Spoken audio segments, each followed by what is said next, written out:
Hello and welcome again to this particular session.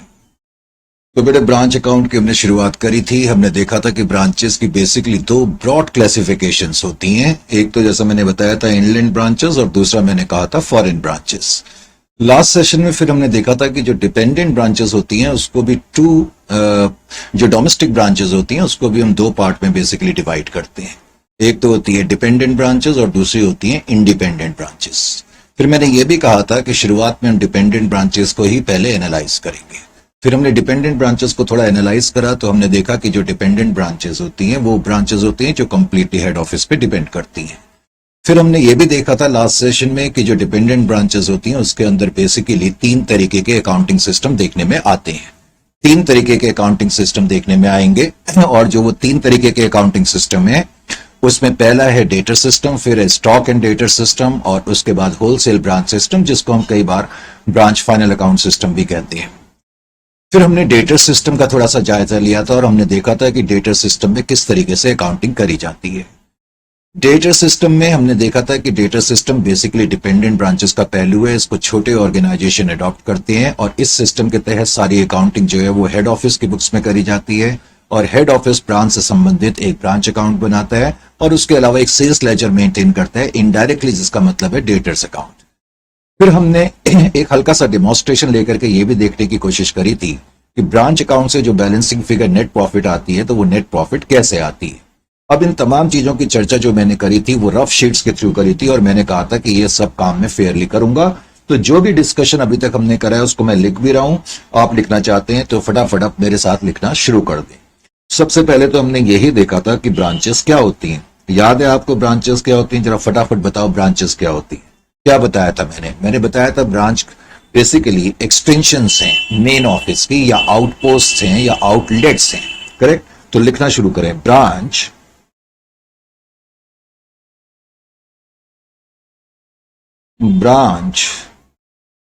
simply refers to branch simply refers to extensions, extension, extension or a segment or a segment or a segment or an outlet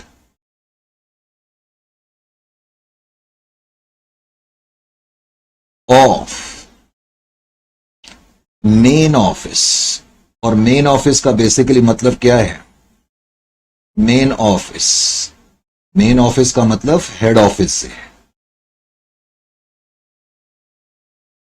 तो branches क्या हैं? Basically extensions हैं या segment हैं या outpost हैं या outlets हैं मेन ऑफिस की, यानी कि हेड ऑफिस की। और आगे ये भी लिख लो, and generally situated, and generally situated. Basically ये सिचुएटेड कहां होती है? क्या उसी जगह पर होती हैं जहां हेड ऑफिस है या उससे अलग होती हैं? Generally situated in a different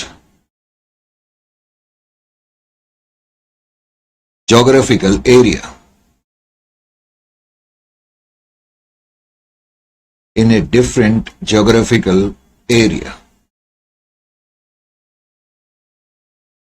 तो सिंपल वर्ड्स में ब्रांचेस क्या हैं? ये सेगमेंट हैं या एक्सटेंशंस हैं हेड ऑफिस का। करेक्ट? और जनरली ये ऐसे ज्योग्राफिकल टेरिटरी में होती हैं जो हेड ऑफिस से अलग होती हैं। Suppose head office city x में है तो जनरली ब्रांचेस सिटी वाई में होंगी या जेड में होंगी।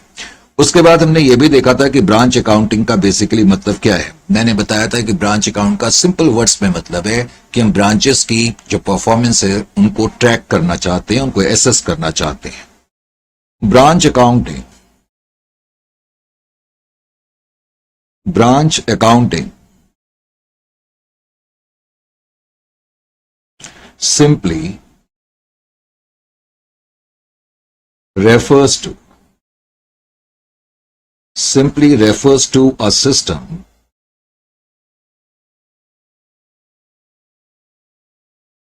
in which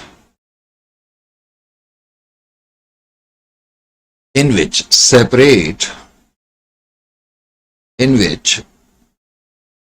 separate accounts are prepared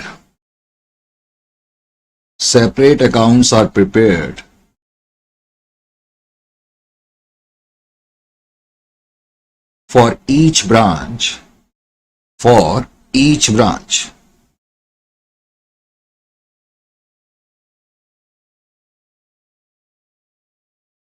to track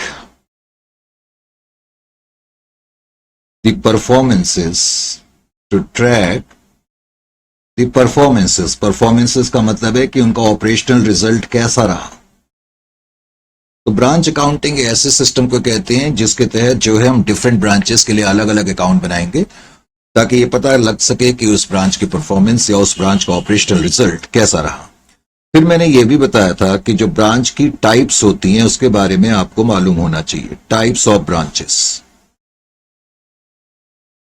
अभी अभी जब मैंने चैप्टर की शुरुआत भी करी, आज के सेशन की जब मैंने शुरुआत करी, तो तब भी मैंने तुम्हें बताया था कि जो ब्रांचेस हैं बेसिकली हम उनको दो मेन पार्ट्स में डिवाइड कर सकते हैं।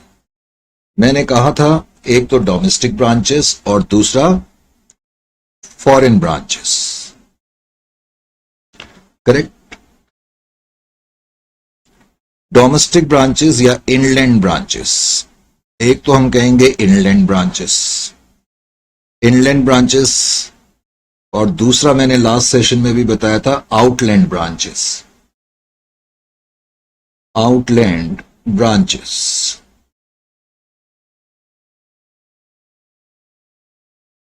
फिर मैंने यह भी बताया था कि जो इनलैंड ब्रांचेस होती हैं उसको हम डोमेस्टिक ब्रांच भी कहते हैं। क्या कहते हैं? Domestic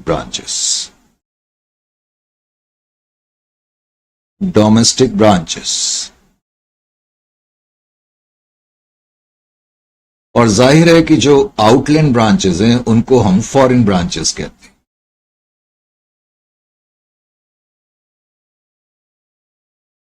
foreign branches. Last session में तुम्हें यह भी बताया गया था कि डोमेस्टिक ब्रांचेस वो ब्रांचेस होती हैं जो किसी देश की टेरिटरी तक सीमित हैं। तो domestic branches are those whose area of operations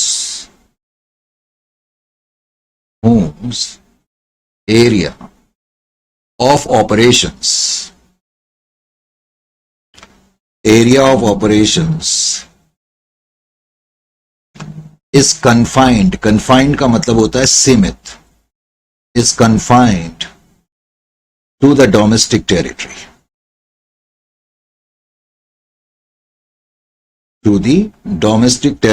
of a nation।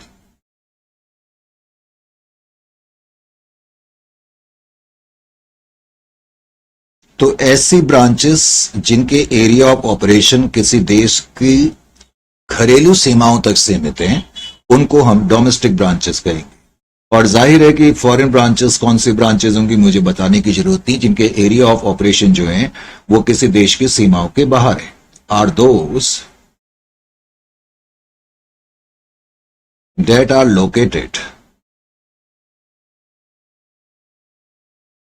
located outside domestic territories। तो ये वो ब्रांचेस हैं जो किसी देश की सीमाओं के बाहर हैं, तो उनको हम आउटलैंड या फॉरेन ब्रांचेस कहते हैं। अब मैंने कहा था पहले हम चर्चा करेंगे बेसिकली डोमेस्टिक ब्रांचेस की।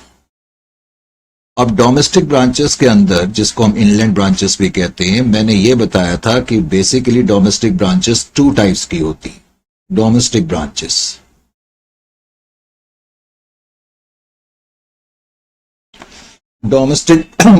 को हम दो हिस्सों में बांट सकते हैं।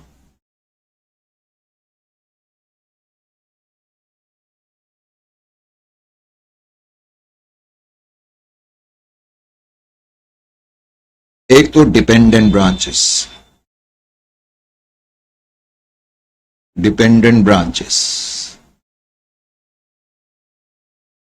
और दूसरा इंडिपेंडेंट ब्रांचेस। लास्ट सेशन में इस बात की बहुत चर्चा हुई थी, गहनता से चर्चा हुई थी कि डिपेंडेंट ब्रांचेस क्या होती है। याद है आपको कि नहीं याद है? तो ये तो है शीट नंबर 1, इसको मैं किनारे कर देता हूं, और ये शीट नंबर 2 अब मैंने यहां पर लिखा। ये मैं अपनी रेफरेंस के लिए लिख रहा हूं, तुम्हें लिखने की जरूरत नहीं है। हाँ जी, डोमेस्टिक ब्रांचेस के बारे में मैंने लास्ट सेशन में आपको कुछ बताया, सॉरी डिपेंडेंट ब्रांचेस के बारे में। तो बताओ डिपेंडेंट ब्रांचेस क्या होती है? मैंने बताया था डिपेंडेंट ब्रांचेस नाम से ही जाहिर हो रहा है कि ये वो ब्रांचेस हैं जो कि कंप्लीटली हेड ऑफिस पे डिपेंड करती है। तो डिपेंडेंट ब्रांचेस को थोड़ा सा हमने एक्सप्लेन करा। Dependent branches, dependent branches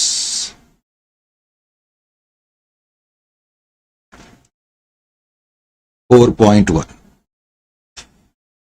Dependent branches, as the name suggests,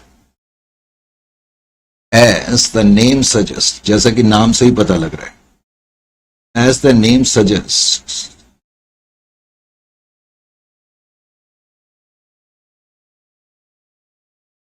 are those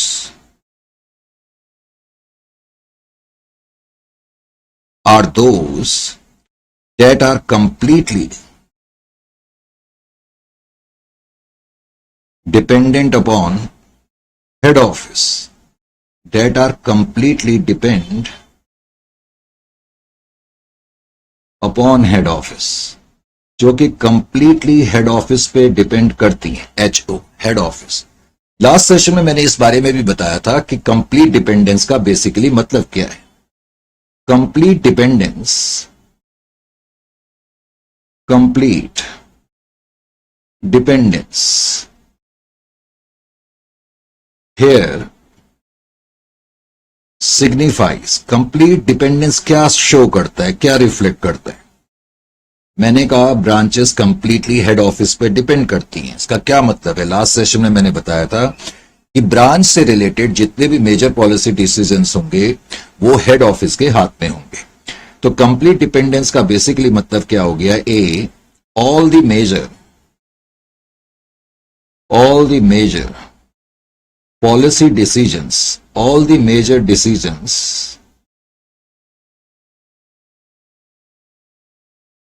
with respect to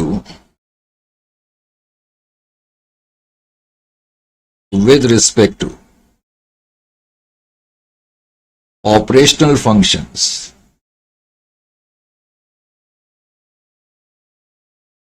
all the decisions with respect to operational functions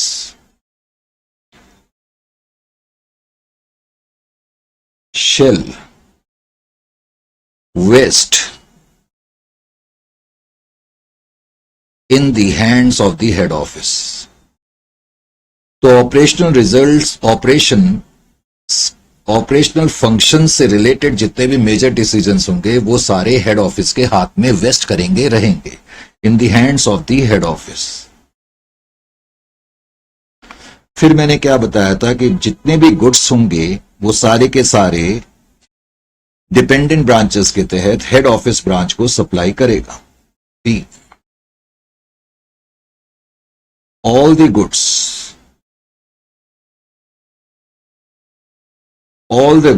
required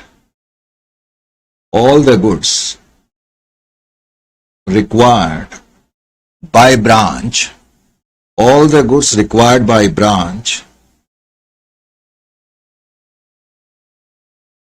shall be supplied by head office.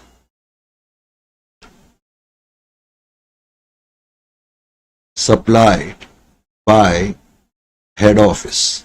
इसका मतलब है branch अपनी तरफ से कोई भी goods नहीं खरीद सकती है। फिर मैंने यह भी बताया था कि ब्रांच के संबंध में जितने भी खर्चे होंगे उसके लिए कैश हेड ऑफिस भेजेगा। all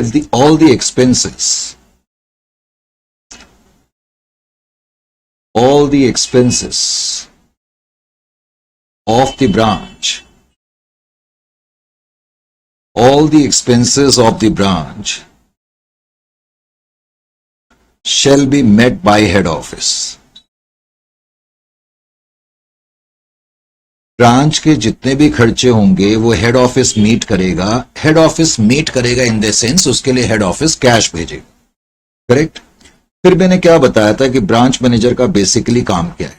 ब्रांच मैनेजर का बेसिकली काम ये है कि जो भी उसको इंस्ट्रक्शंस दी जा रही हैं, जो भी उसको पॉलिसीज फॉरवर्ड करी जा रही हैं, उनको वो अच्छी तरह से एग्जीक्यूट करे, ज्यादा से ज्यादा सेल करे, ज्यादा से ज्यादा कैश कलेक्ट करे और हेड ऑफिस को भेजे।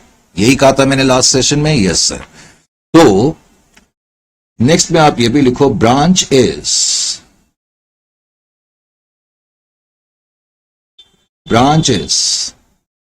simply expected to execute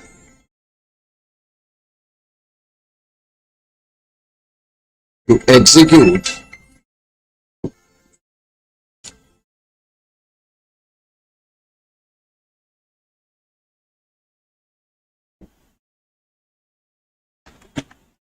is to execute all the policy decisions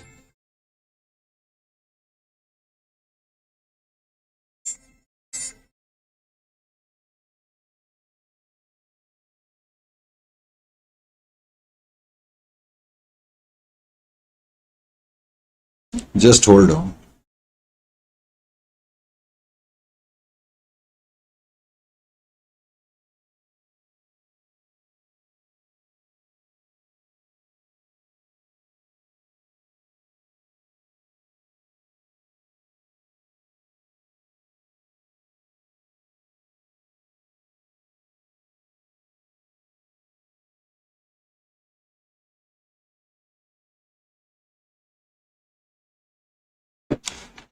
So branch is simply expected to execute all the policy decisions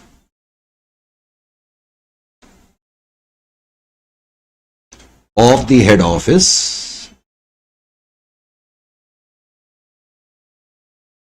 to the best of their ability,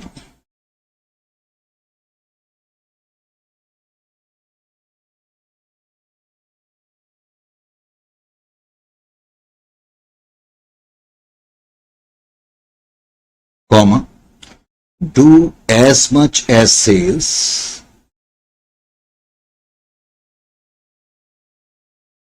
ज्यादा से ज्यादा sales करे, as much as sales,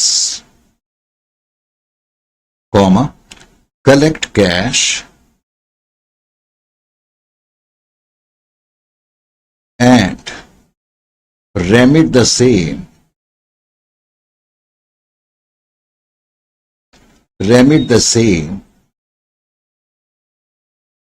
to the head office. तो बेटे branch का काम basically ये, correct, to the best of his ability, ज्यादा से ज्यादा वो सेल्स करे, कैश कलेक्ट करे और हेड ऑफिस को भेजे। फिर हमने ये भी देखा था कि डिपेंडेंट ब्रांचेस के अंदर 3 तरीके के अकाउंटिंग सिस्टम देखने में आते हैं, करेक्ट। इससे पहले कि मैं आगे बढ़ूं, एक चीज मैंने लास्ट सेशन में आपको यह भी बताई थी कि डिपेंडेंट ब्रांचेस में जितनी भी अकाउंटिंग होगी वो हेड ऑफिस की बुक्स में होगी। तो वो भी मैं यहां पर लिख देता हूं, entire accounting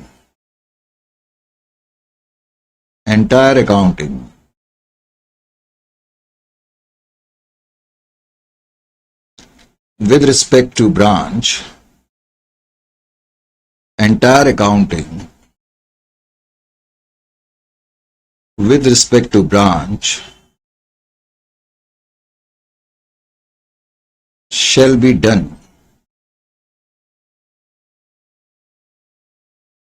in the books of head office.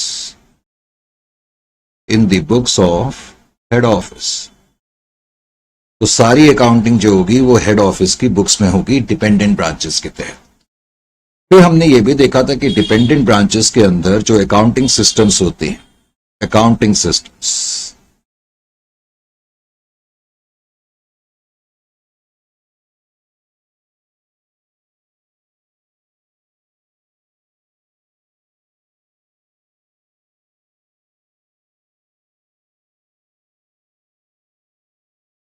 under dependent branches.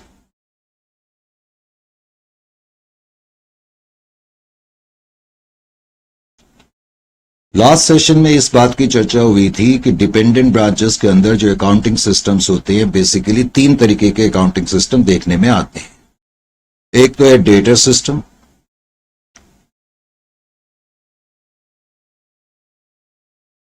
फिर है stock and debtor system, stock and debtor system,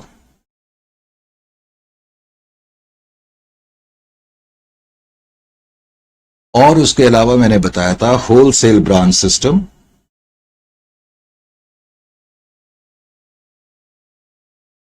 wholesale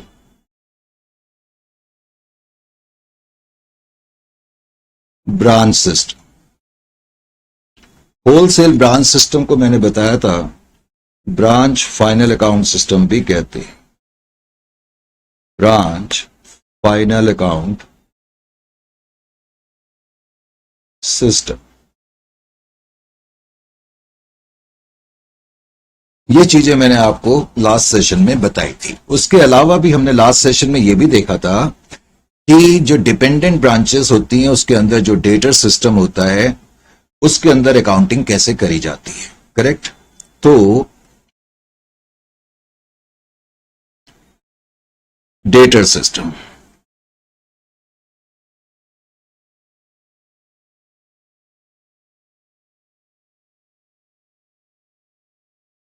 सबसे पहले तो मैंने यह बताया था कि जो डेटर सिस्टम है वो बेसिकली क्या है। Debtor system is also a part of dependent branches, is a part of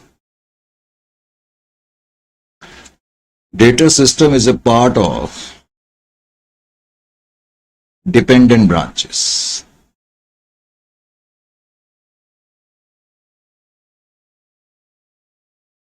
फिर मैंने क्या बताया था कि कौन से ऑर्गेनाइजेशन इस सिस्टम को एडॉप्ट करते हैं, बड़े ऑर्गेनाइजेशन या छोटे organization. Is adopted, is adopted by organizations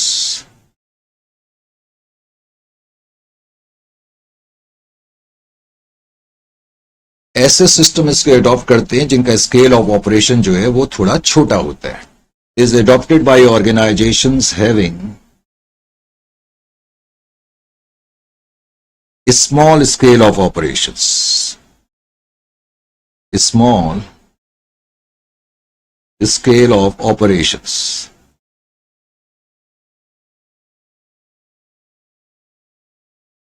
उसके अलावा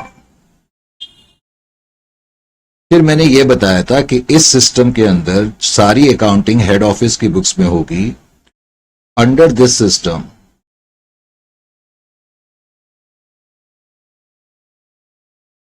कॉमा accounting is done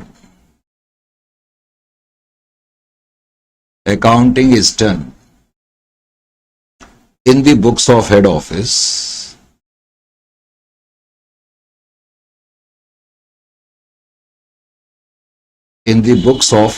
सारी अकाउंटिंग हेड ऑफिस की बुक्स में होगी।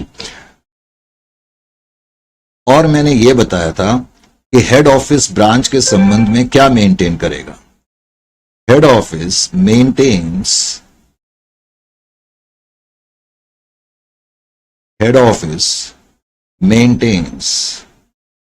a branch account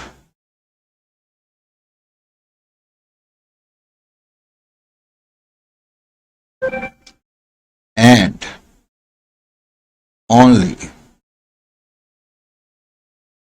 a sales ledger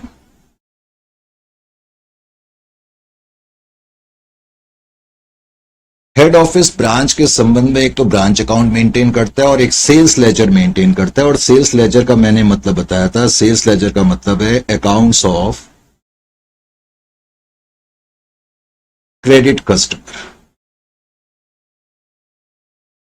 accounts of credit customers. तो इसीलिए हम कहते हैं कि हेड ऑफिस ब्रांच से रिलेटेड एक तो ब्रांच अकाउंट बनाता है और डेटर्स अकाउंट बनाता है। Correct. Because head office branch से रिलेटेड केवल ब्रांच अकाउंट बना रहा है और डेटर्स अकाउंट बना रहा है, इसका मतलब यह हो गया कि यह कंप्लीट अकाउंटिंग सिस्टम नहीं है. It is not a proper complete accounting system.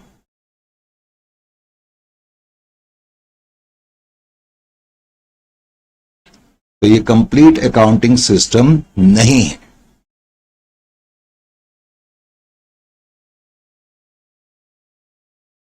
फिर हमने ये देखा था कि इस डेटर सिस्टम के अंदर हम अकाउंटिंग किस तरीके से करेंगे. Accounting under debtor system.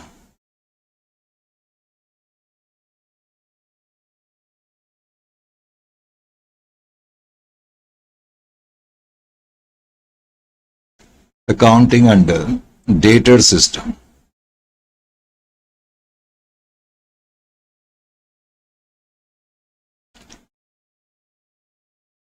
Debtor system में अकाउंटिंग करने के लिए मैंने कहा था कि सबसे पहले तो हम in the books of head office में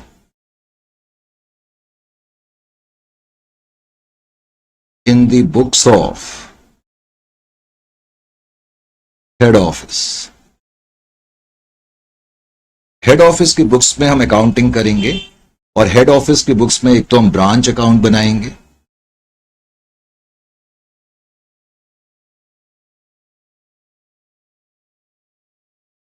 मैंने कहा था कि ब्रांच अकाउंट बनाना कोई मुश्किल काम नहीं है. हालांकि एक दो पॉइंट्स का हमें थोड़ा ख्याल करना पड़ता है. ब्रांच अकाउंट हम किस तरीके से बनाएंगे, जैसे कि मैंने बताया था, ब्रांच के पास शुरुआत में जो भी बैलेंसेस ब्रॉट डाउन होंगे उनको हम यहां लिखेंगे to balance brought down. Generally branch के पास जो ओपनिंग बैलेंस हो सकता है वो स्टॉक का हो सकता है, वो डेटर्स का हो सकता है,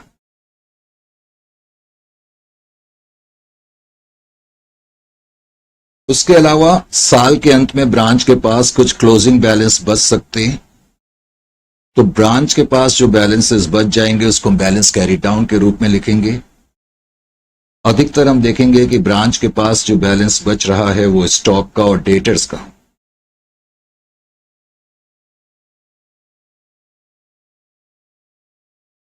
फिर जो भी ट्रांजैक्शंस करंट पीरियड में ब्रांच और हेड ऑफिस के दरमियान होंगी उनको हम यहां लिखेंगे. जैसे हेड ऑफिस ने ब्रांच को गुड्स भेजे तो to goods send to branch account, short में मैंने लिखा to goods send to branch account, वो हम यहां डेबिट में लिखेंगे.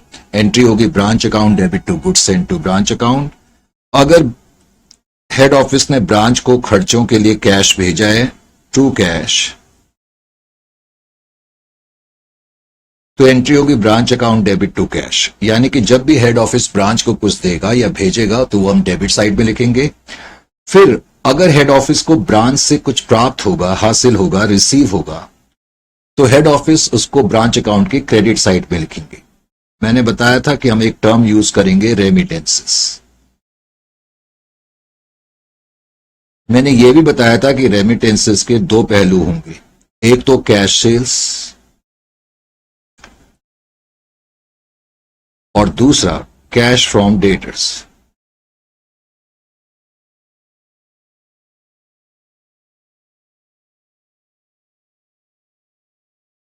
Cash from debtors. तो जितना भी कैश हमें कलेक्ट होगा ब्रांच को, वो कलेक्ट करने के बाद ब्रांच हेड ऑफिस को देगी, इसलिए हेड ऑफिस इसको ब्रांच अकाउंट की क्रेडिट साइड में लिखेगा. उसके बाद मैंने बताया था कि हम इसको टैली कर देंगे और टैली करके जो बैलेंसिंग फिगर हमारे पास आएगी वो अगर इधर की तरफ आएगी बैलेंसिंग फिगर तो वो नेट प्रॉफिट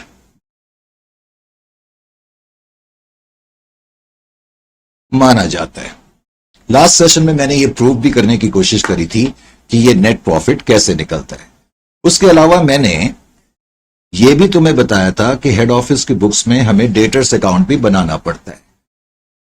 लास्ट सेशन में मैंने इस बात के बहुत ज्यादा स्ट्रेस करा था कि डेटर्स अकाउंट के अंदर वही ट्रांजैक्शन आएंगी जिनका जो कि ब्रांच और ब्रांच कस्टमर के बीच में टेक प्लेस करती हैं. जब हम डेटर्स अकाउंट बनाएंगे तो हमें ध्यान ये रखना होगा, ओपनिंग बैलेंस तो खैर हमें लिखना ही पड़ेगा। अगर डेटर्स का ओपनिंग बैलेंस है और मैं डेटर्स अकाउंट बना रहा हूं तो उसमें तो ओपनिंग बैलेंस लिखना ही पड़ता है। मैंने ये बताया था कि अगर हम क्रेडिट में सामान बेचेंगे तो ये ट्रांजैक्शन बेसिकली ब्रांच और ब्रांच कस्टमर के बीच में है, तो इसलिए ये ट्रांजैक्शन सिर्फ और सिर्फ डेटर्स में ही आएगी। इसी तरीके से हमने जो सामान बेचा, अगर डेटर्स उसमें से कुछ रिटर्न कर देते हैं जिसको हम सेल्स रिटर्न कहते हैं, तो सेल्स रिटर्न जो हैं वो हम क्रेडिट में लिखेंगे।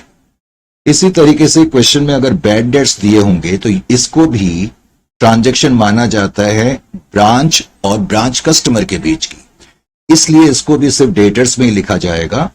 इसी तरीके से अगर हमने अपने कस्टमर्स को कुछ डिस्काउंट दिया है, it is considered as a transaction between branch and branch customers, तो इसलिए ये सिर्फ और सिर्फ यहीं पर आएगी।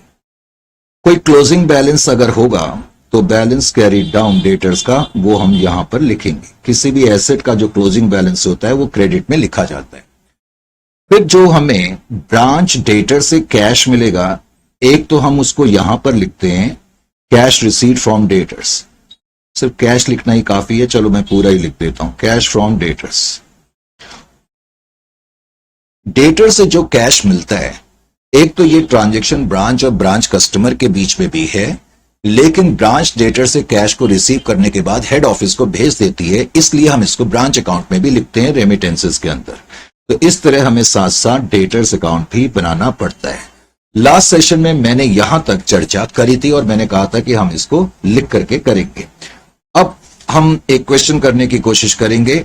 अब क्वेश्चन हम अभी करते हैं, लेकिन थोड़ा सा आपको 2 मिनट का इंतजार करना पड़ेगा, तब तक आप इसको अच्छी तरह से लिख लें। तो फिर मैं नोट्स आपके सामने रख देता हूं। ये अब जो नोट्स हमने आपको सप्लाई करे हुए हैं वो नोट्स आप निकाल लें। ये देखें, ये ब्रांच अकाउंटिंग है और ये नोट्स आप देख रहे हैं कितने भारी भरकम नोट्स हमने बनाए हुए हैं। ठीक है, इसका मतलब ये है कि तकरीबन 100-150 क्वेश्चंस इसमें हैं और एमसीक्यूज भी हमने इसमें इंक्लूड करे हुए हैं। जितने भी पास्ट ईयर के क्वेश्चंस हैं, मॉड्यूल के क्वेश्चंस हैं और आरटीपीज के क्वेश्चंस हैं और रिसेंट एग्जामिनेशन का जो लेटेस्ट से लेटेस्ट एग्जामिनेशन हुआ है वो हमने कवर करे हुए हैं। तो अब इस स्टडी मॉड्यूल की जो हमने भेजा है, इसको करने के बाद आपको कुछ भी करने की जरूरत नहीं है, ये कहने की जरूरत नहीं है, लेकिन फिर भी आप करना चाहें तो कर सकते हैं। लेकिन आप देखेंगे कि वो सारे क्वेश्चन हमने इसमें कवर करे हुए हैं। तो अभी सेशन खत्म नहीं करा है मैंने, पहले तो ये ध्यान रखें, सेशन अभी खत्म नहीं करा है, इसको अभी हम जारी रखेंगे। लेकिन अभी हम जब जारी रखेंगे तो 5 मिनट के रेस्ट के बाद करेंगे।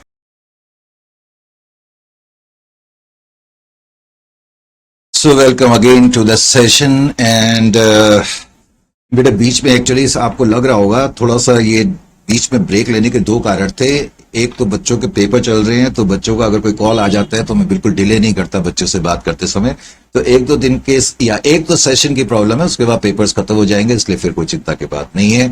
तो अब आपको डेटर्स अकाउंट में लास्ट सेशन तक हमने जितना भी काम करा था वो सारा मैंने लिखा भी दिया है। अब हम क्वेश्चन की शुरुआत करते हैं। अब ये जो नोट्स मैंने भारी भरकम आपको दिए हुए हैं ना, आप पहले तो ये नोट्स देखें और ये नोट्स में जो सेक्शन 1 है, ठीक है, सेक्शन 1 डिफरेंट सेक्शंस हैं। ये 1.1 क्वेश्चन है, 1.1 क्वेश्चन को आप निकालें। 1.1 का मतलब है सेक्शन 1 का पहला क्वेश्चन, ठीक है।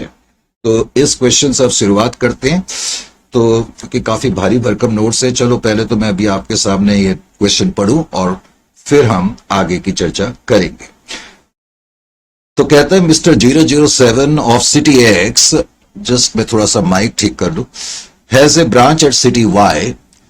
तो पहले तो mister 007 of city X has a branch at city Y and goods are supplied to the branch at cost. The expenses of the branch are paid from head office. Branch के तमाम expenses head office पे करता है। Branch keeps a sales ledger and debtors ledger only. Sales ledger and debtors ledger वैसे लिखा हुआ है, इसका मतलब एक ही चीज है। From the following information supplied by the branch, prepare branch account and branch debtors account in the books of the head office. तो हेड ऑफिस के बुक्स पे हमने एक तो ब्रांच अकाउंट बनाना है और डेटर्स अकाउंट बनाना है, तो इसका मतलब ये डेटर सिस्टम का क्वेश्चन है। अब कुछ इन्फॉर्मेशन आपको दी गई है, ओपनिंग स्टॉक है, क्लोजिंग स्टॉक है, क्रेडिट सेल्स है, कैश सेल्स है, रिसिप्ट फ्रॉम डेटर्स है, सन्ड्री डेटर्स है ईयर के एंड में, और गुड्स भेजे गए आप 30,000 रुपए के, और ये जो लाइन दी है ना, goods in transit from head office on 31 मार्च 2022 3,600, इसका क्या मतलब है और इसका क्या करेंगे ये मैं भी खुद ही बताऊंगा। Expenses paid by the head office for the branch is 10,400। अब इससे पहले कि हम आगे बढ़े, मैं जरा पहले एक रफ शीट ले लूं और रफ शीट में ये पॉइंट मैं आपको एक्सप्लेन कर दूं थोड़ा सा। मैं रफ शीट जरा देख रहा हूं कोई पड़ी हो। गुड्स इन ट्रांजिट के बारे में जो इंफॉर्मेशन है पहले मैं थोड़ा सा ये एक्सप्लेन कर दूं। आप देख ही रहे हो कि अकाउंटिंग ईयर आपका 1/4/2021 से स्टार्ट हो रहा है और 31/3/2022 को खत्म हो रहा है। Goods Saint from head office, इस साल हेड ऑफिस ने ब्रांच को 30,000 रुपए के गुड्स भेजे, लेकिन उसने लिखा है गुड्स इन ट्रांजिट ऑन 31 मार्च 2022। वो कहते हैं 31 मार्च 2022 को गुड्स इन ट्रांजिट 3,600 के। गुड्स इन ट्रांजिट का मतलब है कि जो गुड्स हेड ऑफिस ने ब्रांच को भेजे उसमें से कुछ गुड्स अभी रास्ते में ही हैं। गुड्स इन ट्रांजिट, ट्रांजिट का मतलब रास्ते में ही है, जर्नी में ही है। इसका मतलब है कि ये गुड्स अभी तक ब्रांच को नहीं मिले। जो गुड्स हमने भेजे उसमें से 3,600 रुपए के गुड्स ब्रांच को नहीं मिले। यही वजह है कि जब हम ब्रांच अकाउंट बनाएंगे तो गुड्स सेंट टू ब्रांच तो मैं डेबिट में लिखूंगा और गुड्स इन ट्रांजिट में क्रेडिट में लिखूंगा। अब मैं क्रेडिट में क्यों लिखूंगा, इसका रीजन क्या है? इसका रीजन ये है कि हम देखना चाहते हैं कि अल्टीमेटली ब्रांच को कितने गुड्स रिसीव हुए। कितने गुड्स रिसीव हुए? तुमने 30,000 रुपए के गुड्स भेजे और 3,600 रुपए के गुड्स अभी रास्ते में ही हैं, तो इसका मतलब ब्रांच को कितने गुड्स रिसीव हुए? 26,400 के गुड्स रिसीव हुए ना। तो अल्टीमेटली हमारा टारगेट है ये दिखाना ब्रांच अकाउंट के थ्रू कि ब्रांच को कितने गुड्स रिसीव हुए। इसीलिए हम गुड्स सेंट टू ब्रांच तो डेबिट में लिखते ही हैं, लेकिन गुड्स इन ट्रांजिट क्रेडिट में क्यों लिखेंगे ये आपको मालूम होना चाहिए। करेक्ट? तो और इसमें कोई ऐसी खास बात नहीं है। हालांकि सारे क्वेश्चन तकरीबन सॉल्व ही हैं, लेकिन फिर भी मैं चाहूंगा कि आप जो हैं क्वेश्चंस को नोट करने की आदत जरूर बनाएं। ये मैं नोट्स थोड़ा इधर रख लूं और ये जो क्वेश्चन वाला शीट है इसको मैंने अपने सामने रखा। तो सबसे पहले तो मैं क्या करूंगा, ब्रांच अकाउंट हम पहले तो बनाएंगे इन the books of head office में। ये इन द क्वेश्चन नंबर है 1.1 books of head office. Books of head office काम बहुत नीट और क्लीन होना चाहिए। बुक्स ऑफ हेड ऑफिस में बेटा आप कौन सा अकाउंट बनाने जा रहे हैं पहले मुझे ये बताओ। सर हम ब्रांच अकाउंट बनाएंगे। गुड, ये आपने ब्रांच अकाउंट बनाया। ब्रांच अकाउंट हेड ऑफिस की बुक्स में अकाउंटिंग होगी। एक तो हम ब्रांच अकाउंट बनाएंगे। ब्रांच अकाउंट का पहले मैंने थोड़ा फॉर्मेट ड्रॉ कर लिया। करेक्ट? ये मैंने मेरे ख्याल से इतने में आ जाएगा। और उसके अलावा जैसा कि आपको मालूम है हम एक डेटर्स अकाउंट भी बनाते हैं। तो branch debtors account, branch debtors account, ये मैंने ब्रांच डेटर्स अकाउंट भी बनाया। अब सबसे पहली ट्रांजैक्शन को ध्यान से देखें क्योंकि बार बार शीट को आपके सामने रखना पॉसिबल नहीं है। कहता है ओपनिंग स्टॉक 24,000 है और क्लोजिंग स्टॉक 18,000 है।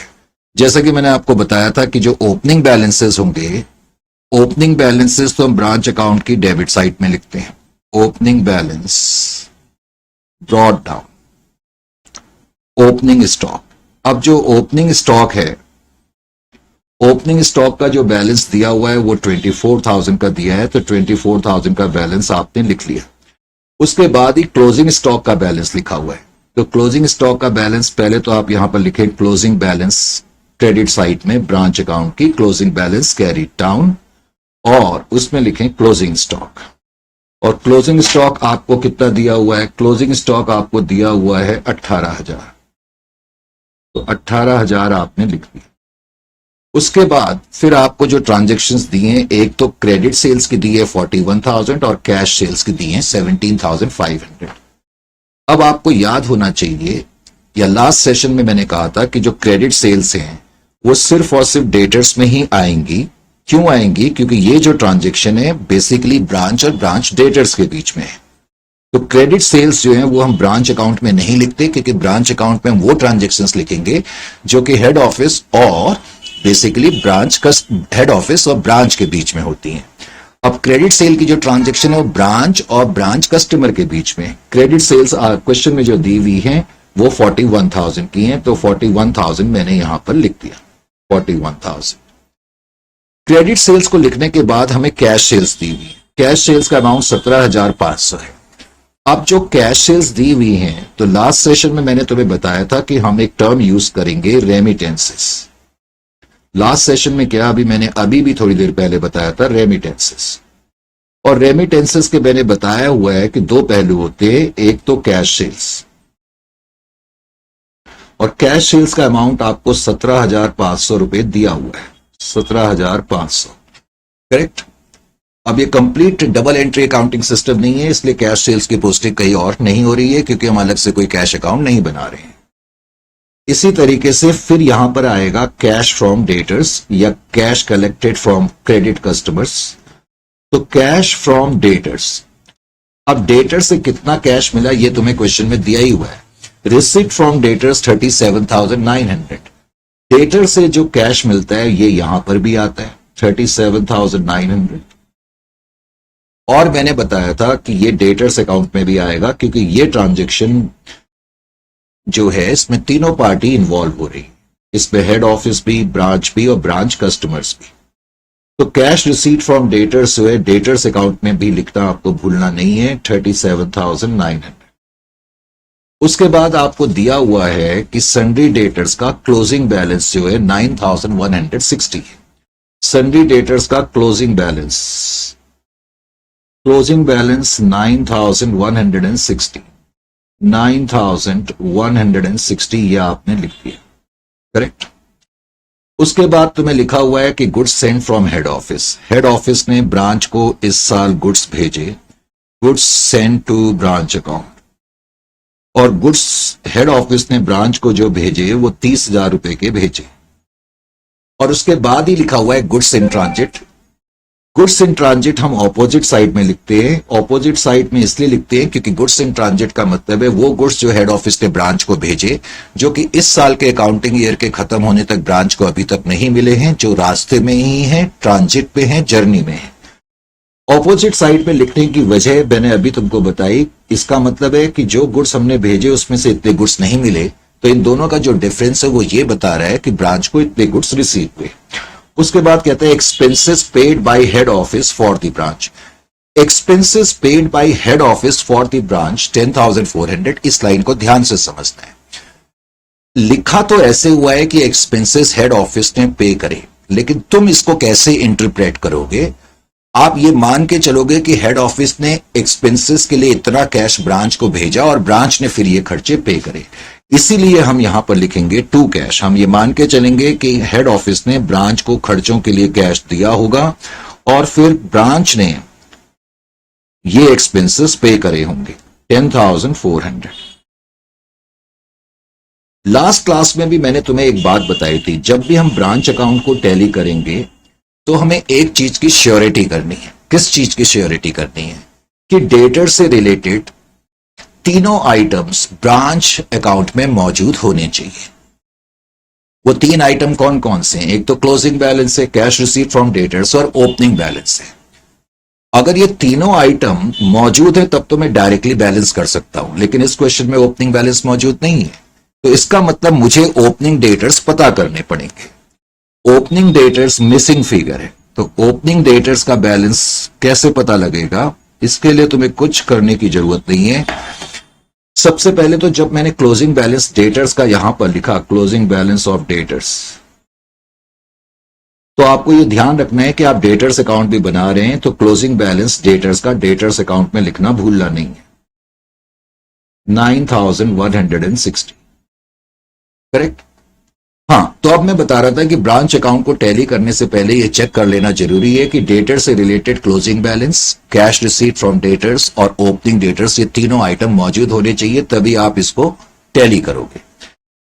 अब जो आपका मिसिंग आइटम है वो आप इसको बैलेंस करके निकाल सकते हैं। अब अगर मैं इसको बैलेंस करूंगा 37,900 प्लस 9,160 और उसमें से मैं माइनस करूं 41,000, तो बैलेंसिंग फिगर आपकी आ जाएगी 606060। ये आपकी ओपनिंग बैलेंस की फिगर आ गई, यानी कि ओपनिंग बैलेंस डेटर्स का इतना रहा होगा। अब जो ओपनिंग बैलेंस है, इस बैलेंस को आप यहां पर लिखोगे 6060। समझ में आ गया?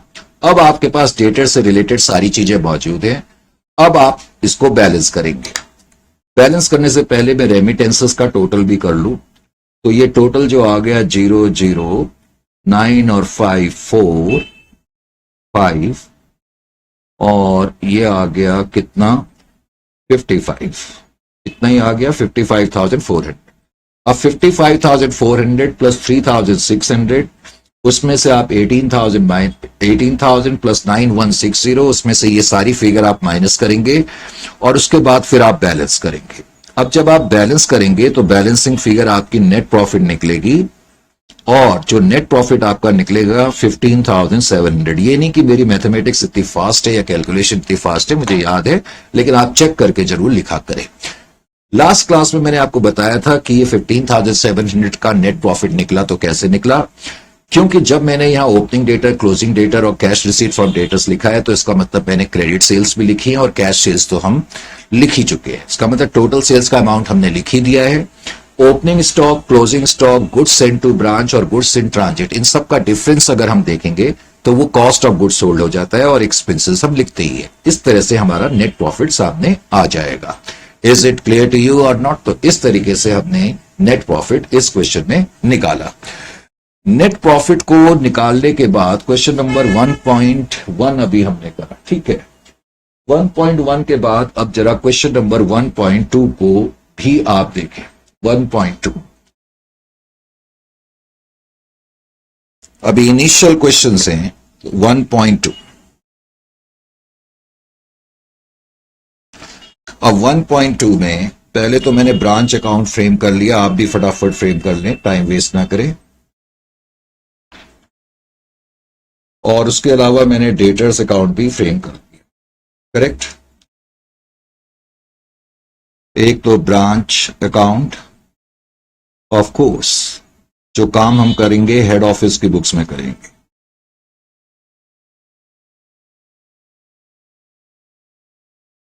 Branch accounts, branch debtors account.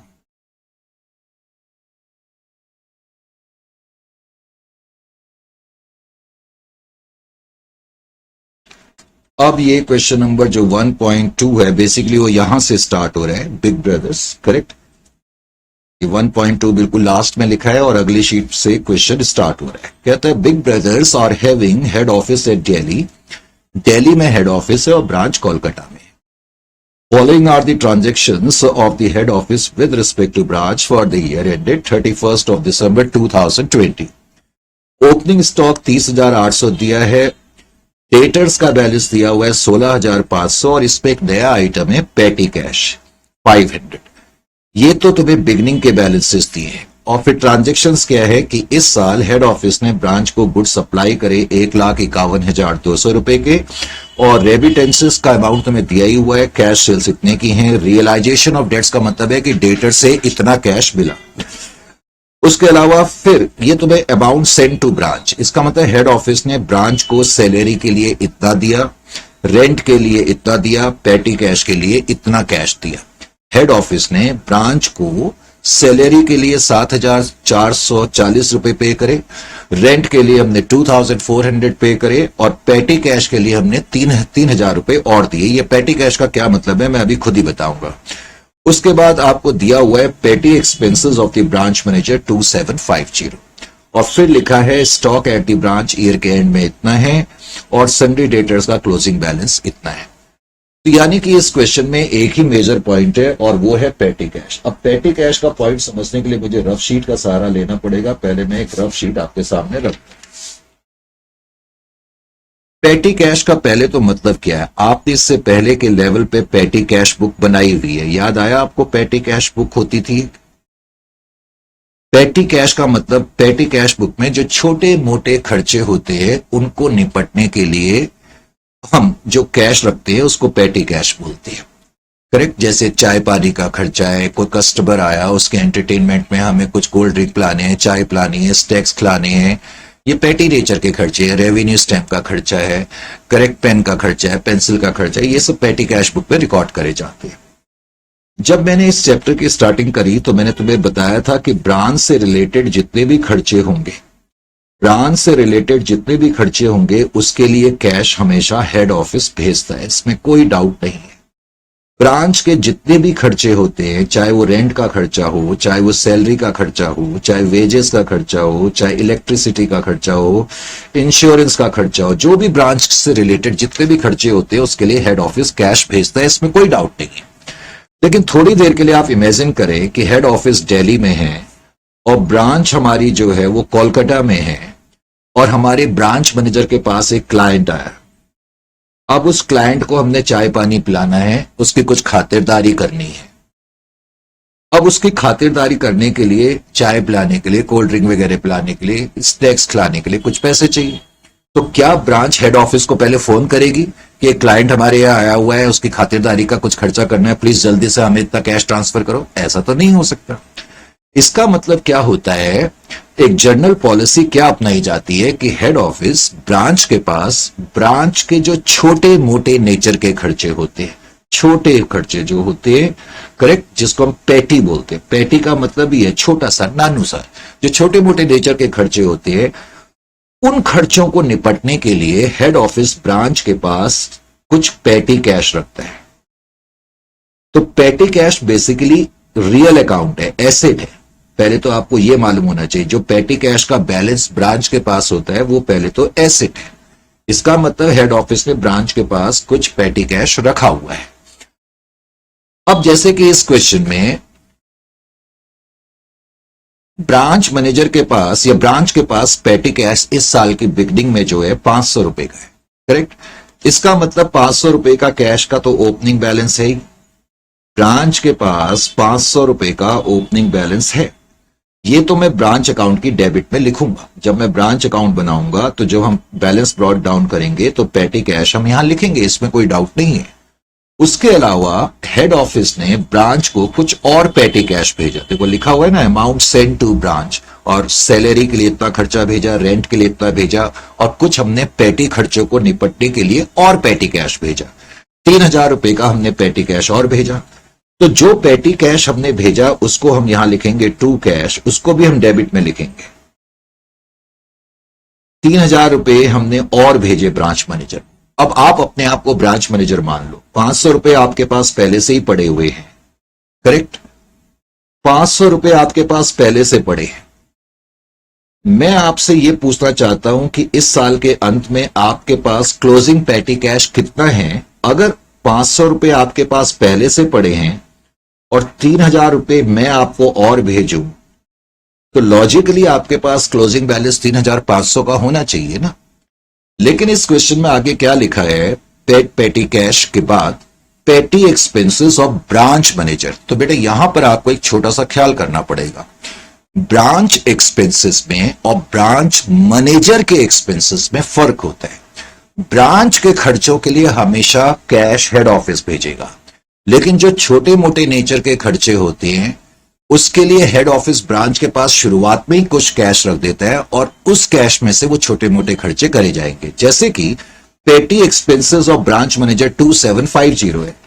इसका मतलब क्या हो गया कि 3500 रुपए में से ब्रांच मैनेजर ने 2750 रुपए खर्च कर दिए। ब्रांच मैनेजर्स एक्सपेंसेस 2750 उन्होंने खर्च कर दिए। इसका मतलब अब क्लोजिंग बैलेंस कितना बचेगा? 750 बचेगा। इसका मतलब जब हम ब्रांच अकाउंट बनाएंगे तो पेटी कैश का ओपनिंग बैलेंस 500 में यहां लिखूंगा, जो हमने 3000 रुपए ब्रांच मैनेजर को और भेजे पेटी खर्चों के लिए वो हम डेबिट में लिखेंगे, और हम क्लोजिंग बैलेंस 750 यहां लिखेंगे। अब ये तीन आइटम यहां लिखने का मकसद क्या है? अगर आप 3500 में से 750 माइनस करें तो क्या आ जाएगा? 2750। ये 2750 क्या बता रहा है? ब्रांच मैनेजर के एक्सपेंस। इसका मतलब ब्रांच मैनेजर के जो एक्सपेंस हैं, पहले तो ब्रांच मैनेजर के एक्सपेंस का मतलब है कि amount spent by branch manager out of पेटी कैश अवेलेबल विद हिम। जो पेटी कैश ब्रांच के पास अवेलेबल है उसमें से ब्रांच मैनेजर ने जो खर्चे करे। अब ब्रांच मैनेजर ने जो खर्चे करे उसको हमें डायरेक्टली नहीं दिखाना है, उसको हम इनडायरेक्टली दिखाएंगे। इसीलिए मैंने ओपनिंग बैलेंस यहां लिखा, 3,000 यहां लिखा, और जो क्लोजिंग बैलेंस पेटी कैश का बच गया वो मैंने यहां लिखा। इसका मतलब जब मैं ओपनिंग बैलेंस और जो पेटी कैश हमने भेजा वो मैं डेबिट में लिख रहा हूं और क्लोजिंग बैलेंस क्रेडिट में लिख रहा हूं, तो इनडायरेक्टली मैं ब्रांच अकाउंट के अंदर ब्रांच मैनेजर के एक्सपेंसेस को ला रहा हूं। अब कई बच्चे ये क्वेश्चन पूछ सकते हैं, सर इतना लंबा चौड़ा तरीका अपनाने की क्या जरूरत पड़ती है, क्यों नहीं हम डायरेक्टली ब्रांच मैनेजर के एक्सपेंसेस लिख देते, काम आसान हो जाता। बिल्कुल हो जाता, लेकिन प्रॉब्लम यह है कि यह छोटा ऑर्गेनाइजेशन है, ये रियल अकाउंट तो बना ही नहीं रहा। अगर ये पेटी कैश अकाउंट अलग से बना रहा होता तब तो मैं डायरेक्टली फिगर यहां लिख सकता था। अगर मैं डायरेक्टली अभी लिख दूंगा तो एग्जामिनर मुझसे पूछेगा, भाई ये फिगर यहां आपने डायरेक्टली कैसे लिख दी, ये कहां से आएगी, क्योंकि पेटी कैश अकाउंट तो बनता ही नहीं है इस सिस्टम में। Are you getting my point और नॉट? मैंने शुरू में कहा कि ये full fledged double entry system नहीं है, इसलिए ब्रांच मैनेजर के एक्सपेंसेस को इस अकाउंट के अंदर लाने का तरीका यह है कि आप ओपनिंग बैलेंस पेटी कैश का यहां लिखेंगे, जो कैश पेटी कैश हेड ऑफिस ने ब्रांच को भेजा वो यहां लिखेंगे और क्लोजिंग बैलेंस यहां लिखेंगे। Is it clear to you? तो ये इस क्वेश्चन में एक मेजर पॉइंट था। तो ये रफ शीट को मैं थोड़ा सा किनारे रख दूं, कई रफ शीट्स हो जाती है। अब इस क्वेश्चन को हम सॉल्व कर सकते हैं। तो सबसे अब आप शीट्स अपने सामने रख ले, क्योंकि बार बार अब मैं शीट यहां रखूंगा तो फिर मैं क्वेश्चन कैसे सॉल्व करूंगा। तो ओपनिंग स्टॉक है 30,000, पहले तो 800 का, तो ओपनिंग स्टॉक का बैलेंस आप पहले तो यहां लिखें, opening balance brought down.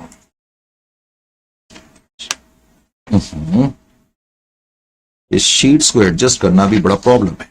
Opening balance, तो आपने पहले तो ओपनिंग बैलेंसेस ब्रॉट डाउन लिखा, ओपनिंग बैलेंस ब्रॉट डाउन। अब ओपनिंग बैलेंस जो ओपनिंग स्टॉक है पहले तो आप उसको लिखें, ओपनिंग स्टॉक। ओपनिंग स्टॉक कितने हैं? 30,800 रुपए, तो 30,800 आप पहले तो यहां पर लिख दें, 30,800। उसके बाद डेटर्स का ओपनिंग बैलेंस 16,500 दिया हुआ है, तो डेटर्स का बैलेंस आपने लिखा, ओपनिंग डेटर्स या डायरेक्टली डेटर्स लिख सकते हो क्योंकि ओपनिंग बैलेंस तो आप लिख ही चुके हो, 16,500, ये भी आपने लिख लिया। उसके बाद अगला आइटम पेटी कैश का है। अब जो पेटी कैश का ओपनिंग बैलेंस है उसको भी आप यहां पर लिखेंगे, पहले तो पेटी कैश, अभी तो आप बैलेंस ब्रॉट डाउन कर रहे हैं ना, तो पेटी कैश पहले तो एसेट है, ध्यान ये रखना है, पेटी कैश का बैलेंस 500 रुपए ब्रांच मैनेजर के पास पहले से पड़ा है।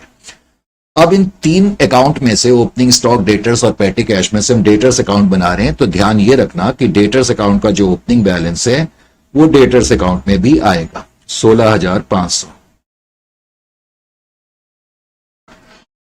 अब उसके बाद क्वेश्चन में लिखा है कि goods supply to branch 1,51,200, head office ने ब्रांच को गुड्स सप्लाई करे, तो to goods send to branch account, 1,51,200, कितने रुपए के गुड्स हेड ऑफिस ने ब्रांच को सप्लाई करे। उसके बाद क्वेश्चन में तुम्हें दिया हुआ है रेमिटेंसेस, कैश सेल्स भी दिए हैं और रियलाइजेशन फ्रॉम डेट्स भी दिया हुआ है। तो सबसे पहले तो आप क्रेडिट साइड पे आएंगे और लिखेंगे बाय रेमिटेंसेस। अब रेमिटेंसेस का अमाउंट आपने लिखा, रेमिटेंसेस के अंदर भी पहले तो आपने लिखा कैश सेल्स, कैश सेल्स का अमाउंट है 10,500, और cash receipt from debtors, realization of debts का मतलब ही है कैश फ्रॉम डेटर्स, कि डेटर से इतना अमाउंट रियलाइज हो गया। कैश फ्रॉम डेटर्स या कैश कलेक्टेड फ्रॉम डेटर्स 1,57,740। अब आपको एक चीज का बार बार ख्याल करना पड़ेगा जो मैं आपसे कहते रहता हूं, कैश रिसीट फ्रॉम डेटर्स को डेटर्स अकाउंट में लिखना मत भूलना। तो बाय कैश, यहां पर डेटर्स अकाउंट में तुम सिर्फ कैश भी लिख दो तो काफी है, ये पूरा लिखना जरूरी नहीं है कैश फ्रॉम डेटर्स, क्योंकि ये डेटर्स अकाउंट ही है। चलो मैंने पूरा ही लिख दिया, cash receipt from debtors 1,57,740, correct. उसके बाद आगे क्या कहते हैं, पेटी एक्सपेंस, उसके बाद कहता है amount send to branch, amount send to branch, head office ने ब्रांच को सैलरी के लिए कैश भेजा, रेंट के लिए और कुछ और पेटी कैश भेजा, तो ये हम डेबिट साइड पे लिखेंगे टू कैश। हेड ऑफिस ने ब्रांच को कैश भेजा किस किस चीज के लिए, एक तो सैलरी के लिए भेजा, सैलरी के लिए कितना भेजा, 7,440 भेजा। रेंट के लिए कितना भेजा, रेंट के लिए 2,400 का भेजा। उसके अलावा पेटी कैश कितना भेजा, पेटी कैश 3,000 हमने पेटी कैश और भेजा। टोटल कैश हमने ब्रांच को इतना भेजा। फिर उसके बाद उसने लिखा हुआ है पेटी एक्सपेंसेस ऑफ ब्रांच मैनेजर, जो मैं तुम्हें पॉइंट बताने की कोशिश कर रहा था। अब हम यहां पर लिखेंगे बैलेंस कैरीड डाउन। अब बैलेंस कैरीड डाउन के अंदर मैं जब पेटी कैश का क्लोजिंग बैलेंस लिखूंगा तो मुझे ध्यान से लिखना है। एक तो ओपनिंग बैलेंस कितना है पहले मैं ये देखूंगा। ब्रांच मैनेजर के पास पेटी कैश का ओपनिंग बैलेंस 500 रुपए है, प्लस सेंट। सेंट का मतलब है हेड ऑफिस ने ब्रांच को और कितना पेटी कैश भेजा, 3,000 रुपए का पेटी कैश और भेजा। तो ब्रांच मैनेजर के पास टोटल पेटी कैश 3,500 रुपए का होना चाहिए, लेकिन उसमें से उसने स्पेंड कर दिया। अब ये स्पेंड का क्या मतलब है, स्पेंड का मतलब है पेटी एक्सपेंसेस ऑफ ब्रांच मैनेजर या amount spent by branch manager out of total पेटी कैश। तो ब्रांच मैनेजर के जो खर्चे हैं वो हम इस तरीके से रिफ्लेक्ट करते हैं, यानी कि डायरेक्टली नहीं दिखाएंगे। तो 3,500 में से 2,750 ब्रांच मैनेजर ने खर्च कर दिए, तो क्लोजिंग बैलेंस कितना बच जाएगा, 750 बच जाएगा। Closing balance 750, correct. अब उसके बाद तो अब आपके समझ में पहले तो ये बात आनी चाहिए कि ये फिगर हमने डायरेक्टली नहीं दिखाई, इनडायरेक्टली दिखाई है, करेक्ट। उसके बाद फिर क्वेश्चन में दिया है स्टॉक का क्लोजिंग बैलेंस। तो स्टॉक का क्लोजिंग बैलेंस जो दिया हुआ है वो 23,150 है, 23,150। और उसके बाद डेटर्स का बैलेंस दिया हुआ है, डेटर्स का बैलेंस 50,460 का है, 50,460 है। तो 50,460 रुपए का बैलेंस है। अब मैं आपसे कई बार कह चुका हूं, जब हम इस अकाउंट को टैली करेंगे, लेकिन टैली करने से पहले मैं डेटर्स का क्लोजिंग बैलेंस भी लिख लूं। क्लोजिंग बैलेंस डेटर्स का डेटर्स अकाउंट में लिखना जरूरी है, 50,460।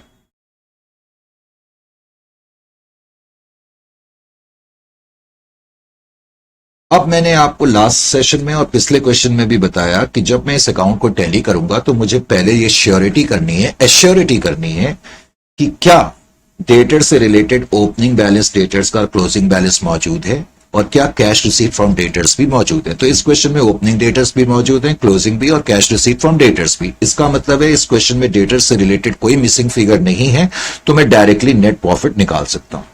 तो आप इस क्वेश्चन में डायरेक्टली नेट प्रॉफिट पहले तो निकाल सकते हैं। आप डायरेक्टली बैलेंस करेंगे, बैलेंस करके आपकी बैलेंसिंग फिगर 30,760 रुपए आ जाएगी, 30,760 आ जाएगी। लेकिन आप चेक करके करना, करेक्ट। वैसे तो इस क्वेश्चन में अब डेटर्स अकाउंट की जरूरत ही नहीं थी क्योंकि तीनों चीजें मौजूद हैं, लेकिन फिर भी आप डेटर्स अकाउंट हमेशा बनाएंगे। वैसे जो बैलेंसिंग फिगर आपकी निकलेगी, बताओ क्या निकलेगी, सर क्रेडिट सेल्स निकलेगी। गुड, क्योंकि ओपनिंग डेटर्स हैं, क्लोजिंग डेटर्स है, कैश रिसीट फ्रॉम डेटर्स है, तो बैलेंसिंग फिगर ये क्रेडिट सेल्स निकलेगी। वो एक अलग मैटर है कि उसका यूज अब हमारे लिए नहीं है, क्योंकि क्रेडिट सेल्स ऑलरेडी इस अकाउंट के अंदर इनडायरेक्ट तरीके से आ जाती है। तो इस तरीके से हम इस क्वेश्चन को करेंगे। Is it clear to you? 1,91,700 की फिगर को आप लिखेंगे। यहां तक किसी तरह की कोई प्रॉब्लम नहीं सर, बिल्कुल कोई प्रॉब्लम नहीं आई, मजा आ गया। मजा आ गया तो बहुत ही अच्छी बात है। इसी बात पे फिर हम 1.3 क्वेश्चन की तरफ बढ़ते हैं। 1.3 और 1.3 जो क्वेश्चन है,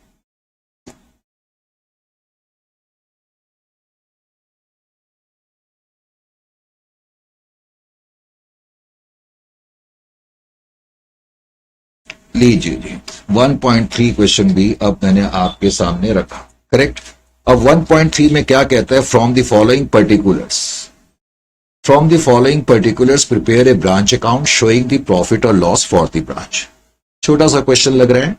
ओपनिंग स्टॉक ब्रांच के पास 15,000 का है, गुड्स सेंट टू ब्रांच 45,000 के हैं, इस साल हमने इतने गुड्स भेजे, सेल्स 60,000 है। अब प्रॉब्लम ये है कि सेल्स के आगे कुछ लिखा नहीं है, कैश या क्रेडिट सेल्स। वैसे तो जनरल प्रिंसिपल ये है कि अगर सेल्स के आगे कुछ ना लिखा हो तो उसे क्रेडिट सेल्स मानते हैं। ध्यान से सुने मेरी बात को। जनरल प्रिंसिपल क्या है कि अगर सेल्स के आगे कुछ ना लिखा हो तो क्रेडिट सेल्स मानते हैं। रफ शीट कहां चलेगी? अगर सेल्स के आगे कुछ ना लिखा हो तो जनरल प्रिंसिपल यह है कि हम उसको हमेशा क्रेडिट सेल्स मानते हैं। तो क्या ये क्रेडिट सेल्स हैं?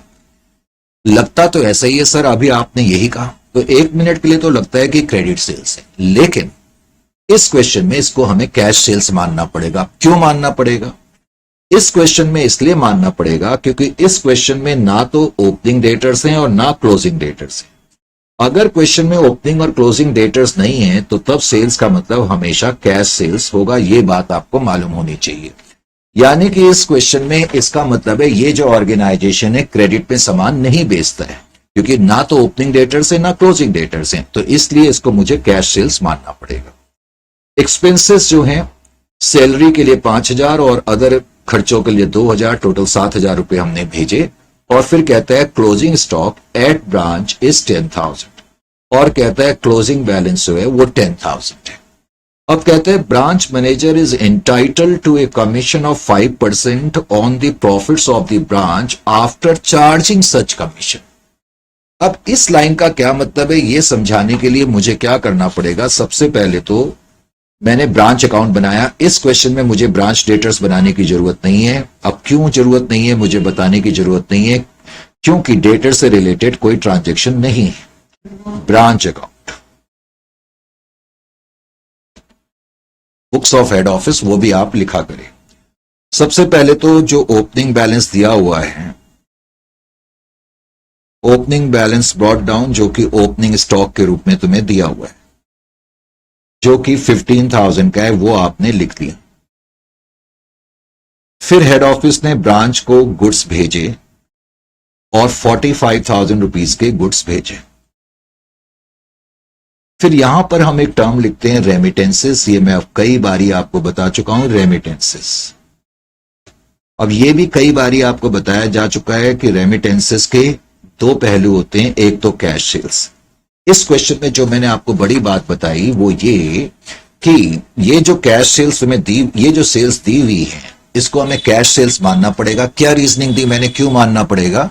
क्योंकि क्वेश्चन में ओपनिंग और क्लोजिंग डेटर्स नहीं है, इसलिए इसका मतलब ये सारी की सारी कैश सेल्स है।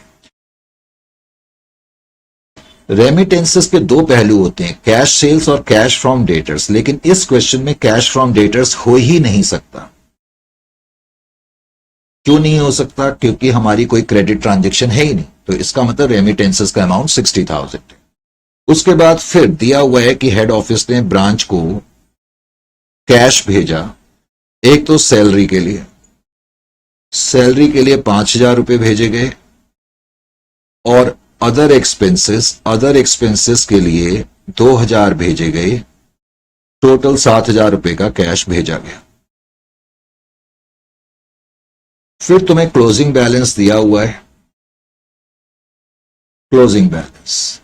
अब जो क्लोजिंग बैलेंस दिया गया है वो स्टॉक का दिया है। स्टॉक का क्लोजिंग बैलेंस 10,000 है। अब इससे पहले कि मैं क्वेश्चन को आगे सॉल्व करूं, पहले आप ध्यान से मेरी बात को सुने। सपोज मैं आपसे पूछूं कि क्रेडिट साइड का टोटल कितना है।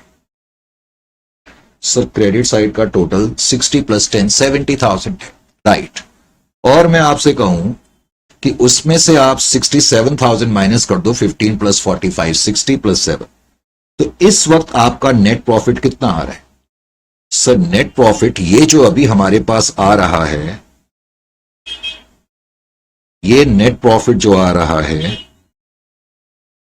ये कितना आ रहा है? 3,000 आ रहा है।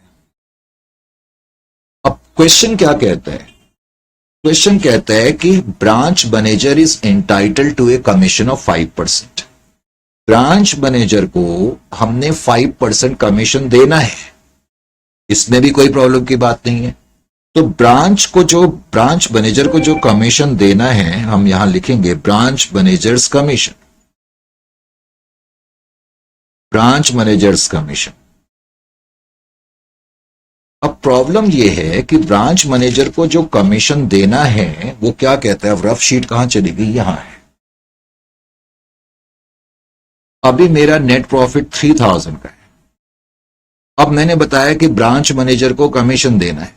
अब ब्रांच मैनेजर को जो मैं कमीशन दूंगा 5% कमीशन तो देना है, लेकिन कौन से प्रॉफिट का देना है? ये जो नेट प्रॉफिट है ये तो बिफोर कमीशन है ना, ये नेट प्रॉफिट बिफोर कमीशन है। लेकिन वो क्या कह रहे हैं कि ब्रांच मैनेजर का कमीशन माइनस करने के बाद जो नेट प्रॉफिट आएगा उस नेट प्रॉफिट का इसको कमीशन देना है।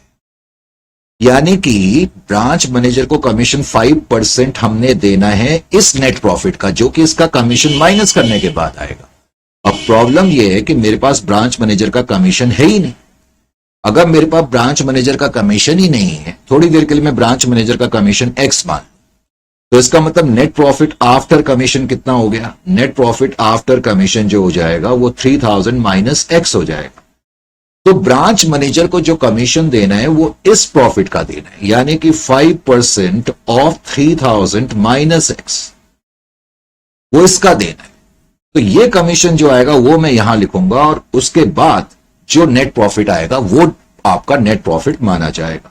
तो कई बार क्वेश्चन ये कह देता है कि ब्रांच मैनेजर को कमीशन देना है, लेकिन नेट प्रॉफिट में से कमीशन माइनस कर करके जो प्रॉफिट आएगा उस पर परसेंटेज बेस होनी चाहिए।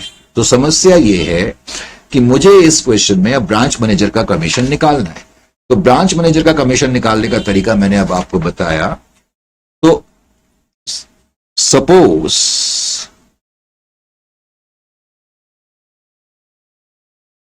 ब्रांच मैनेजर्स कमीशन, अब ब्रांच मैनेजर का कमीशन अगर मैं suppose branch managers commission is equal to X, अगर मैं ब्रांच मैनेजर का कमीशन एक्स मान लूं, then net profit after commission कितना हो जाएगा? Net profit after commission, net profit after commission will be equal to 3000 minus x। तो branch manager का कमीशन कितना हो जाएगा? Branch managers commission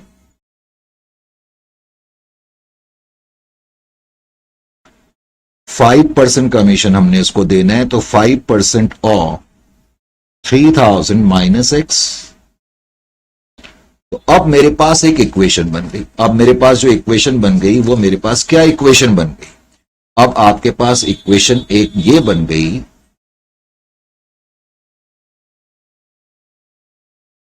branch manager का कमीशन आपने क्या मान के चल रहे हो? एक्स। तो इसका मतलब X is equal to 5% into 3000 minus X. यही तो हम कहेंगे, ब्रांच मैनेजर के कमीशन को मैंने एक्स माना है और ब्रांच मैनेजर का कमीशन ये है, इसका मतलब X is equal to this much. अब मैं क्या करूंगा, इसको सॉल्व करूंगा। अब मैंने इसको सॉल्व करा, तो सॉल्व करने के लिए मुझे क्या करना पड़ेगा? पहले तो मैं X is equal to 5 into 3000 कितना हो जाएगा? 15000 divided by 100 minus 5 into X 5x divided by 100। इससे मल्टीप्लाइड करा और इसको इससे मल्टीप्लाइड करा। 5 into 3 5000 divided by 100, 5 into X 5x divided by 100। अब मैं क्या करूंगा, इसको सॉल्व करूंगा। मैंने एलसीएम ले लिया, एलसीएम तो 100 आ जाएगा। तो 15000 माइनस 5x, 100 से 100 में कितने बार डिवीजन जाता है? 1 बार। 1 इंटू 15000 15000, 100 से 100 में कितने बार डिवीजन जाएगा? 1 बार। 1 इंटू 5x 5x। तो इसका मतलब सॉल्व करके ये क्या आ गया? x is equal to 15000 minus 5x by 100। अब तुम 100 को इधर की तरफ ले जाओ तो 100x is equal to 15000 minus 5x। Correct. अब ये भी x है, ये भी x है, तो इन दोनों ब्रदर को इकट्ठे कर लेते हैं। तो 100x, अब ये -5x है, ध्यान रखना, इसको तुम इक्वल टू की लेफ्ट साइड में ला रहे हो तो ये +5x हो जाएगा। +5x is equal to 15,000, correct. तो 100x plus 5x is equal to 105x, which is equal to 15,000. अब आप x is equal to 15,000 divided by 105 कर देंगे, तो ये अप्रोक्सीमेटली, वैसे तो पॉइंट्स में आ रहा है लेकिन मैंने अप्रोक्सीमेटली लिख दिया 143।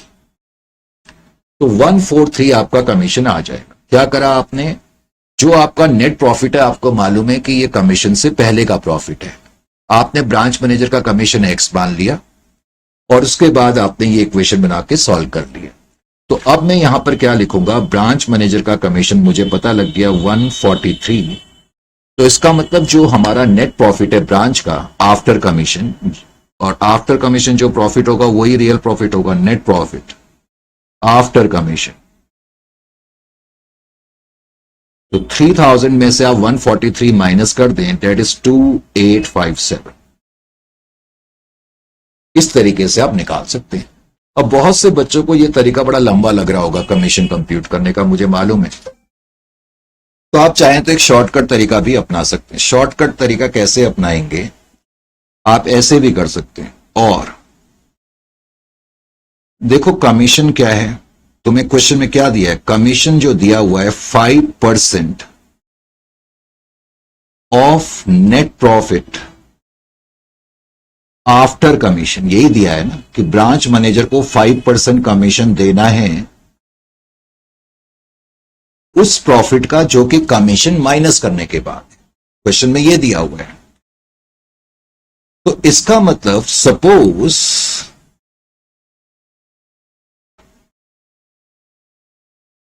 नेट प्रॉफिट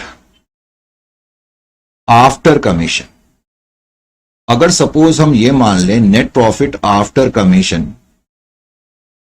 100 है, हम अपने मन में मान लेते हैं कि suppose net profit after commission 100 है, तो ब्रांच मैनेजर का कमीशन कितना होगा, branch managers commission, branch manager का commission 5% of net profit after commission.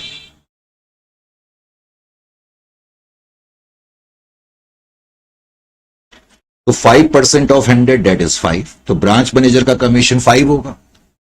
अब ब्रांच मैनेजर का कमीशन माइनस करने के बाद नेट प्रॉफिट कितना बच गया,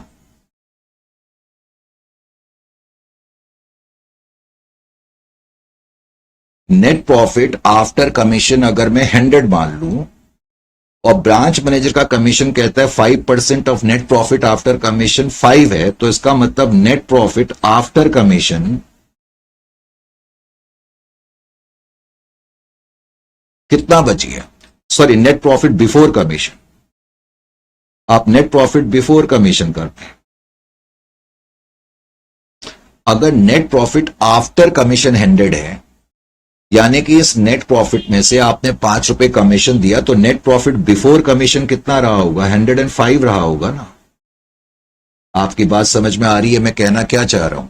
मैंने कहा नेट प्रॉफिट आफ्टर कमीशन 100 है, उसका कमीशन माइनस करने के बाद 100 है, और ब्रांच मैनेजर का कमीशन अगर 5 है, तो इसका मतलब कमीशन देने से पहले का नेट प्रॉफिट 105 रहा होगा। तो इसका मतलब नेट प्रॉफिट बिफोर कमीशन 105 है, तो कमीशन कितना बन रहा है, 5 बन रहा है। और नेट प्रॉफिट बिफोर कमीशन 3000 है, तो ब्रांच मैनेजर का कमीशन कितना होगा, 5 इंटू 3000 डिवाइडेड बाई 105। तो तुम इस तरह से भी कर सकते हो, तब भी ये 143 आ जाए, तब भी ये 143 आएगा। ये थोड़ा लॉजिकल तरीका है, इसमें बच्चों को थोड़ा सा कई बार लगता है कि शॉर्टकट तरीका है, तो जो भी आपको पसंद हो वो तरीका आप अपना सकते हो। ठीक है, नेक्स्ट सेशन में फिर आपसे मुलाकात करते हैं, तो till then it's good bye.